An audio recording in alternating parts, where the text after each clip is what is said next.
to all of us to support in the rollout of this innovation. Thank you very much.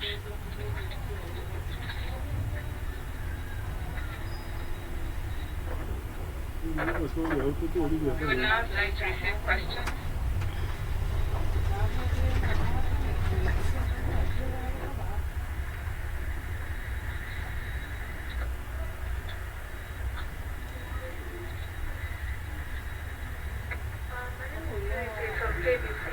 My question would be, because now you're saying your major concern is on the community spread and the government has been able to contain the imports.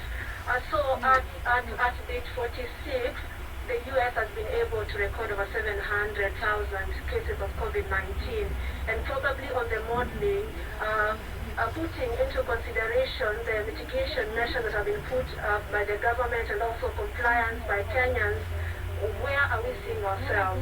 That's one question. My question number two would go to the CS for education. Professor George Maboha, the head of state during his address this week said that you look at what works for the children. Probably any update on that?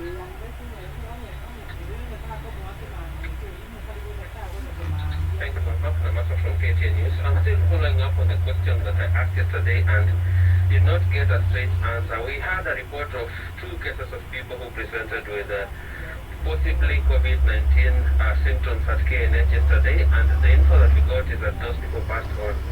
Are these 2 part of what you have just announced today?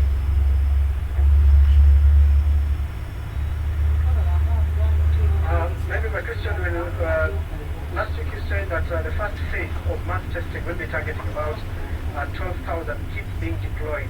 How many kits have so far been deployed in terms of mass testing? And in Mombasa, you've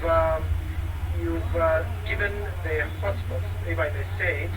How far is the mass testing in Mombasa? How far is it? Because yesterday the Cabinet Secretary, Mutahi Kagwe, said that mass testing was ongoing and had started at the Kenya Ports Authority. Where else is being targeted in Mombasa for mass testing?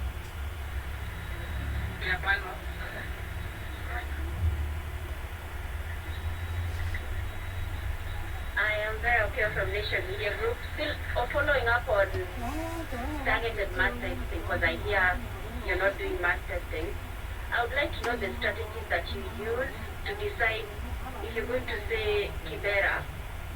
How would you decide where you're going to Kibera? And then there's a question I've been asking about non-COVID-19 centers, which are recording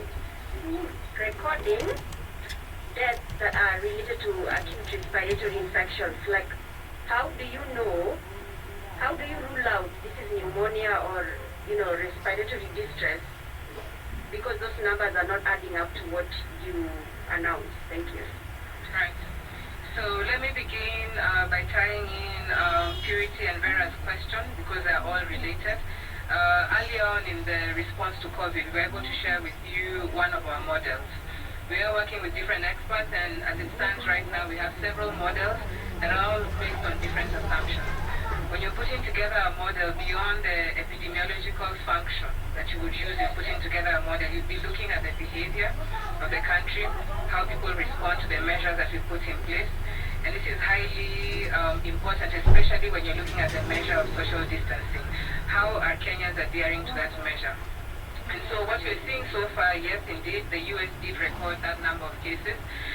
We do know with local transmission, we are bound to be seeing increased cases within the country. And this is why the Cabinet Secretary has emphasized that we are now moving towards what we are calling increased testing, enhancing our testing capacity. I would say that the word right now to use and the phase we are in right now is that called targeted testing. And our targeted testing will follow 4 approaches. The first one is our healthcare workers, and our healthcare workers particularly in our high-impact areas within the country. And also healthcare workers who are working in isolation, treatment, and quarantine facilities. We do firmly believe that if we can ensure that our healthcare workers are protected and are negative, then therefore the risk of transmission to the citizenry who may be seeking their care will be low. Our second target, as the Cabinet Secretary reiterated, is on Kenya Ports Authority. We've noticed that that is a cluster, and indeed cases did come up from our testing, and we'll continue running more testing in those clusters. When we look at the country, and the Cabinet Secretary yesterday did highlight a few hotspots within Nairobi, we are working to see how we can roll out a schedule that will combine both testing and screening in these areas, such as Kibera, to ensure that we are able to get all our positive cases in those areas. But there's an important element that perhaps we may not have shared with you yet, but I'll be disclosing it shortly. Vera and Purity have asked, how do we know if these cases have been with us for a while? We are undertaking what is known as zero surveillance. The country will be looking to utilize its sentinel sites. Kenya has always had 11 centers in the country where there's influenza monitoring going on in those centers. And so through partnerships with our development partners in the coming weeks, we'll be able to employ almost a surveillance system that's able to tell us, for every third case that's coming in with a flu and a cold, is that a COVID case or not?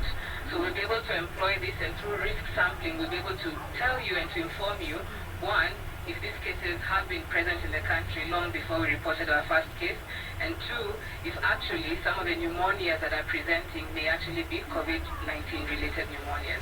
And so perhaps in the coming weeks we'll share with you the elaborate framework of how we'll conduct this surveillance in partnership with our public and private health facilities. And this will answer Vera's question, this will answer Purity's question as to the true steps. So beyond the testing that we are doing, what else is happening in all the sentinel surveillance sites that we have in the country? So that's something that we'll be working on. With regards to, again, our phased mass testing, I think you are able to notice that the Cabinet Secretary of Health and Transport were able to receive an additional number of kits. And CS Betty Maina has called on to industrialists to help us increase capacity. It is one thing to have a kit, but there are components within a kit that you need to actually be able to do a successful run. And so in the coming weeks, we are hoping to deploy more healthcare workers, train more lab technicians, add more rapid response teams, so that we can utilize the kits we have. However, it's important to note you could have a kit, but you still need the inputs to help you run a successful run.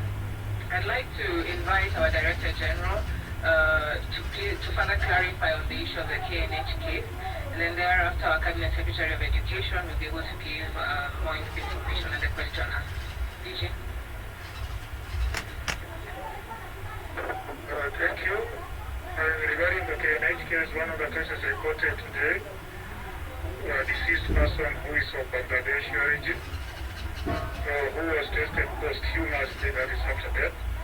And that also answers Vera's question that we not only look at the death at the community level, but suspected death at the community level, we go ahead to collect a posthumous sample to verify if the deaths are due to COVID. So one of the cases that was reported yesterday is actually reported today is actually a Bangladeshi national who passed on, and we took a posthumous sample which we analyzed for COVID and turned out positive. Thank you.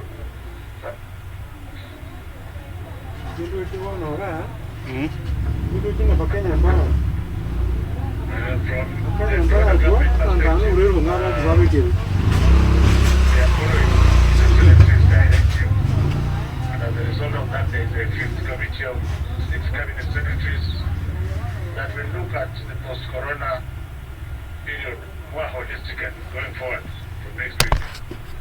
But from the perspective of the Ministry of Education, I would like to state that we have been very methodical in what we are doing, and that by the time His Excellency was issuing his directives, we have done significant work, which at this point we would like to share with him first before we go public.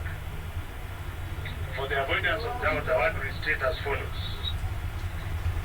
that up to this moment, nobody has thought of postponing the examinations, the national examinations, both the primary school exams and the secondary school exams. And to the best of the government's ability, the children are getting online learning as I stated last week. I am aware that the parents are very, very apprehensive because government has not pronounced itself on the exam. And after His Excellency the President concurs what the Ministry of Education has methodically gone through hope that during the course of next week, we shall tell you the various scenarios that we have come up with. And not all of them involve a doomsday situation. And since we are very optimistic, I still refuse to be guided by the fearmongers. To the extent of the preparedness of the competency-based curriculum, I would like to state that we have slowed down on preparing for the materials that will be used for grade 5 next year. But in some of those scenarios, we have given also that if all goes well, we shall still launch grade 5 come January or February of next year. So I, as the head of the center, see no reason, and I would like to request the public to listen to one voice. That delegated voice by the president is my own voice. And before I speak, I consult widely the stakeholders that are relevant in the education sector. I also want to tell the parents that they should not be encouraged by anybody to congregate their children to learn together. The children must remain in their homes where they are safe, as you have heard from the horse's mouth, that this calamity is now in every estate. So stay home with your children, love them, and also teach them if you can, those who can teach them. I know that the cell phone penetration in this country is significantly high. To access information from our KCD channel, and also even those in television sets and radios.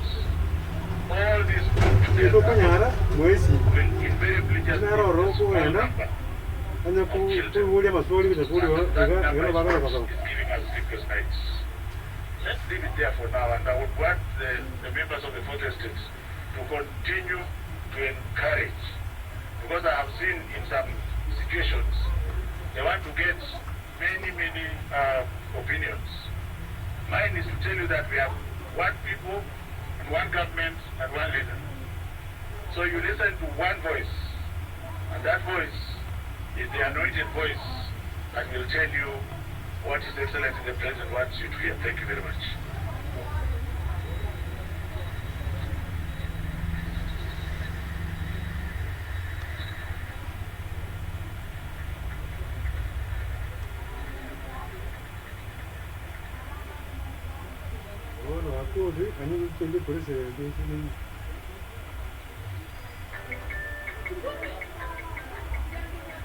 Fellow Kenyans, my government has been working to monitor the spread of this virus. We have set up necessary containment and treatment protocols across the country.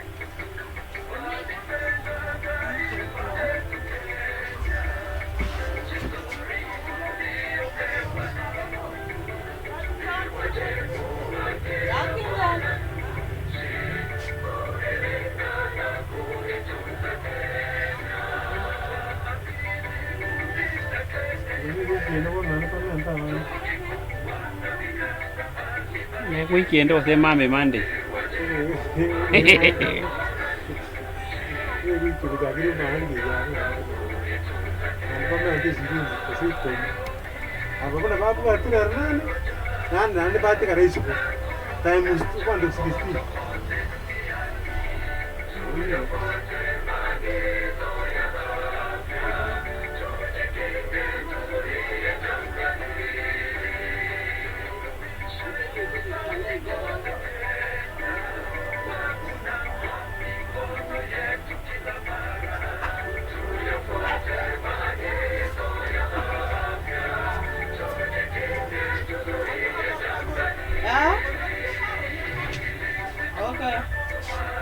Kuna maji baridi.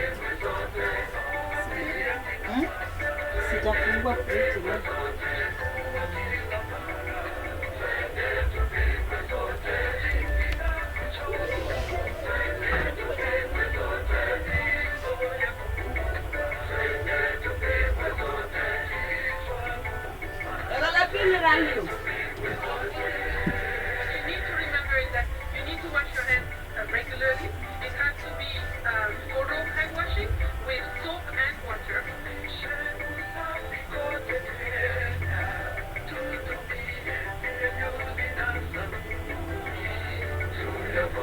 Nakata nyama.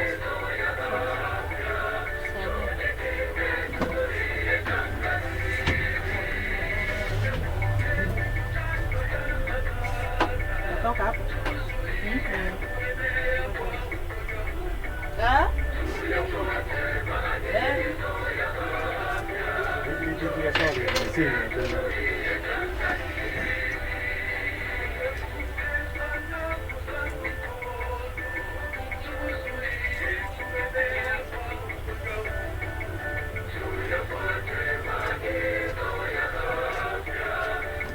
Angalia kama imefeli. Angalia kama imefeli. Amefeli. Nataka kama imefeli.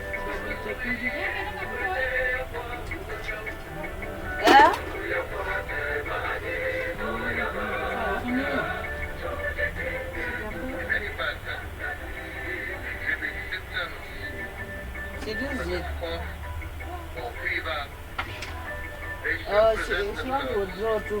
1,000. Never do.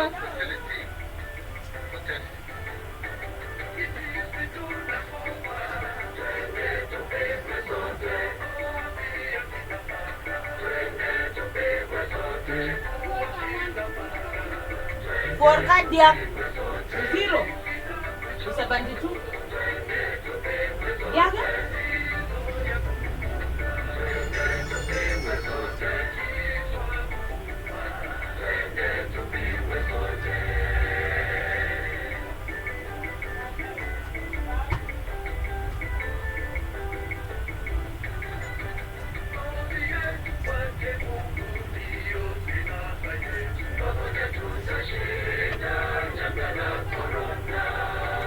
Umetoa ngapi? 1,000.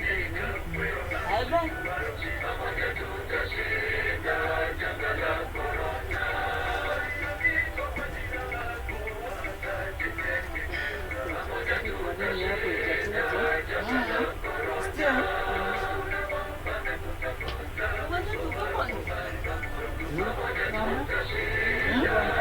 My number.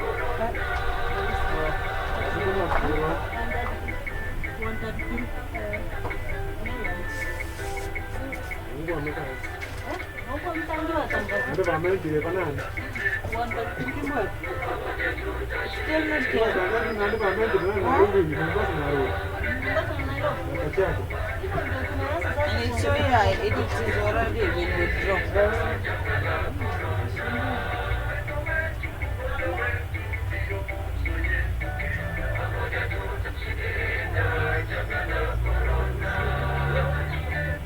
Don't know why let me delete full message.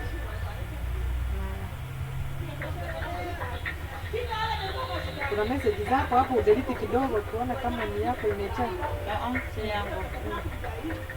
Si yangu it has already come, so it cannot be mine. It is showing that I have withdrawn. Maybe it is yours.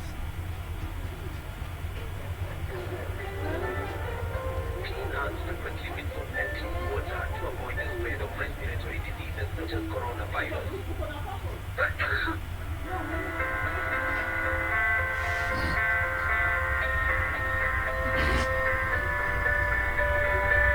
Maybe it is network or something like that.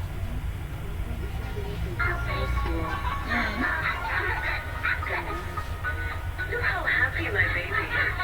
I tried different brands, but now I've discovered the world famous Small Fix and Soda Different. Let's see how absorbent Small Fix is. Small Fix, thanks to its ultra-absorbent particles, can be more liquid than the other diaper brands, so you can use it comfortably all day. For babies who love a high-quality diaper, you should also try Small Fix. Wash the teeth, dry your bed sheets, any clothing that touches Kwa nyero na kia kote. Tora so message ya wa se kana kaji.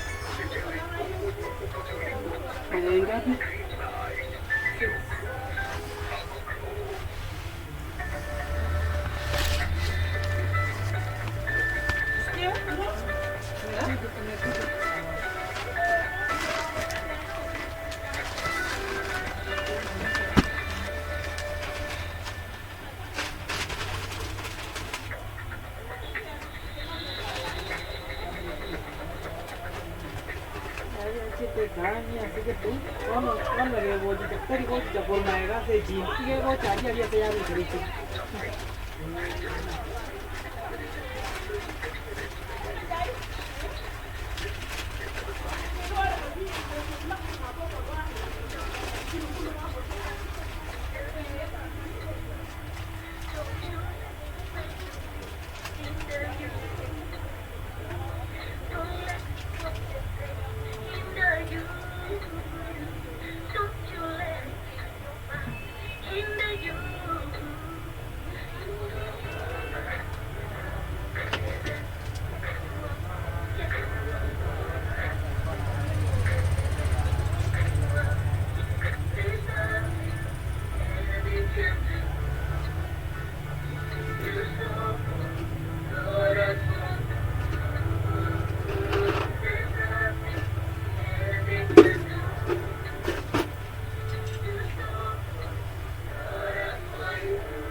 Good evening, viewers. You're welcome to Woman Without Limits. If you missed last week, you may now put it on YouTube and we are also on Musasa.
Aja, era todo el tiempo que en tu ya tengo de change de quiero. Esto de que anda, mañana no me irán así.